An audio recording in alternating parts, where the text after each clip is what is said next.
حضرت علی نہج البلاغہ میں ارشاد فرماتے ہیں،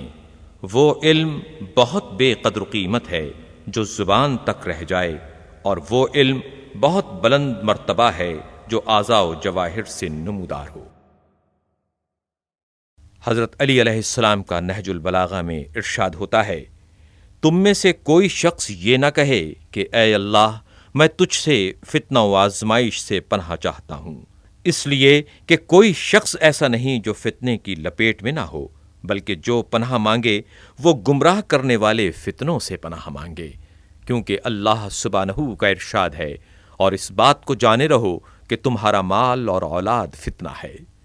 اس سے مراد یہ ہے کہ اللہ لوگوں کو مال اور اولاد کے ذریعے آزماتا ہے تاکہ یہ ظاہر ہو جائے کہ کون اپنی روزی پر چیں بچیں ہے اور کون اپنی قسمت پر شاکر ہے، اگرچہ اللہ سبحانہ ان کو اتنا جانتا ہے کہ وہ خود بھی اپنے کو اتنا نہیں جانتے، لیکن یہ آزمائش اس لیے ہے کہ وہ افعال سامنے آئیں جن سے ثواب و عذاب کا استحقاق پیدا ہوتا ہے، کیونکہ بعض اولاد نرینہ کو چاہتے ہیں اور لڑکیوں سے کبیرہ خاطر ہوتے ہیں، اور بعض مال بڑھانے کو پسند کرتے ہیں اور بعض شکستہ حالی کو برا سمجھتے ہیں۔ نہج البلاغہ میں حضرت علی علیہ السلام کا ارشاد ہے، آپ سے دریافت کیا گیا کہ نیکی کیا چیز ہے؟ تو حضرت علی نے ارشاد فرمایا کہ نیکی یہ نہیں ہے کہ تمہارے مال و اولاد میں فراوانی ہو جائے، بلکہ خوبی یہ ہے کہ تمہارا علم زیادہ اور حلم بڑا ہو، اور تم اپنے پروردگار کی عبادت پر ناز کر سکو۔ اب اگر اچھا کام کرو گے تو اللہ کا شکر بجا لاؤ، اور اگر کسی برائی کا ارتکاب کرو تو توبہ و استغفار کرو۔ اور دنیا میں صرف دو شخصوں کے لیے بھلائی ہے، ایک وہ جو گناہ کرے تو توبہ سے اس کی تلافی کرے، اور دوسرا وہ جو نیک کاموں میں تیز گام ہو۔ حضرت علی نہج البلاغہ میں ارشاد فرماتے ہیں، انبیاء سے زیادہ خصوصیت ان لوگوں کو حاصل ہوتی ہے جو ان کی لائی ہوئی چیزوں کا زیادہ علم رکھتے ہوں۔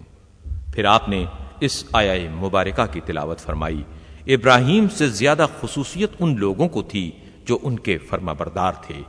اور اب اس نبی اور ایمان لانے والوں کو خصوصیت ہے۔ پھر فرمایا، حضرت محمد مصطفیٰ صلی اللہ علیہ وآلہ وسلم کا دوست وہ ہے جو اللہ کی اطاعت کرے اگرچہ ان سے کوئی قرابت نہ رکھتا ہو، اور ان کا دشمن وہ ہے جو اللہ کی نافرمانی کرے اگرچہ نزدیکی قرابت رکھتا ہو۔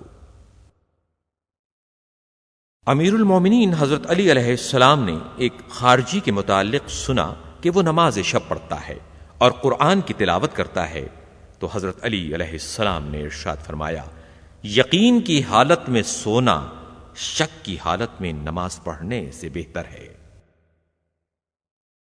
ارشاد امیر المومنین علیہ السلام ہے،